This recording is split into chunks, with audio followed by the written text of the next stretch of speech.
C2 সাইকেলে আরইউপি সঙ্গে oxygen যুক্ত হয়, যেটা আমরা নর্মালি C3 সাইকেলে দেখতে পাই যে CO2 যুক্ত হয়। রুবিস্কো সেই একই এনজাইম, যেটা কিন্তু এখানে কার্বক্সিলেজ না হিসেবে কাজ করে অক্সিজেনেজ হিসেবে কাজ করে এবং আরইউপির সঙ্গে অক্সিজেনকে যুক্ত করে ফসফোগ্লাইকোলেট, যেটা 2 কার্বনের যৌগ তৈরি করে। ফসফোগ্লাইকোলেট থেকে ফসফেটেজ এনজাইমের দ্বারা কি হয়, ফসফেটটা বেরিয়ে যায় এবং গ্লাইকোলেট ফসফেট বেরিয়ে গিয়ে গ্লাইকোলেটে রূপান্তরিত হয়।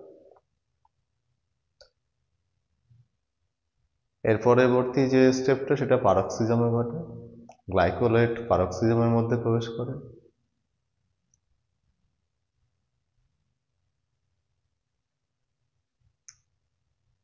পারক্সিজমের মধ্যে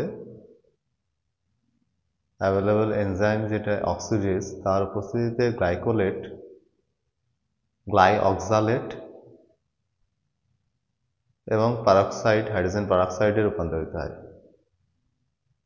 যেটা পরে ক্যাটালাইজের দ্বারা H2O এবং O2 তে বিশ্লেষিত হয়।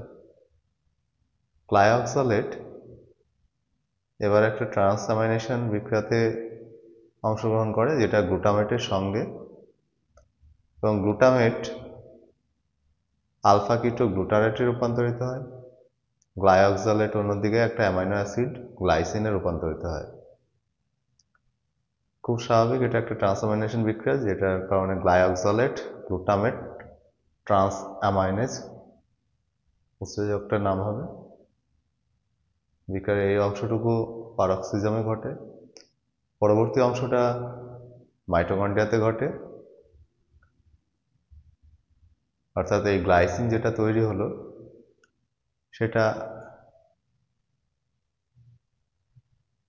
মাইটোকন্ড্রিয়াতে এসে পৌঁছায় এবং গ্লাইসিন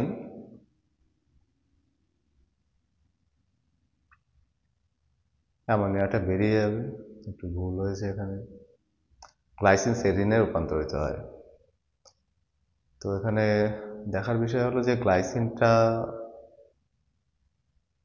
2 কার্বনের যৌগ, কিন্তু সেরিন হচ্ছে 3 কার্বনের যৌগ। অ্যাকচুয়ালি গ্লাইসিন একটা নয়, 2টো গ্লাইসিন মলিকুল এই বিক্রিয়াটায় অংশগ্রহণ করে। 2টো গ্লাইসিন থেকে একটা serine, serine hydroxy methyl transferase উৎসেচকের দ্বারা, এবং অ্যামোনিয়া বেরিয়ে আসে।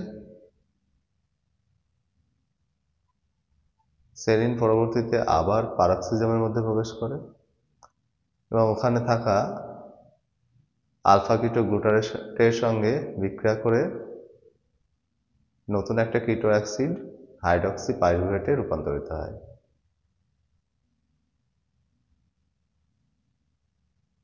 হাইড্রক্সি পাইরুভেট 3 কার্বনের যৌগ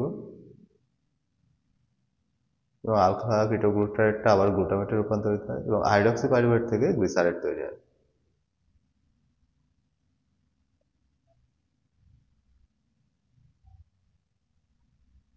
এক্ষেত্রে NADH+ থেকে NAD+ হয়।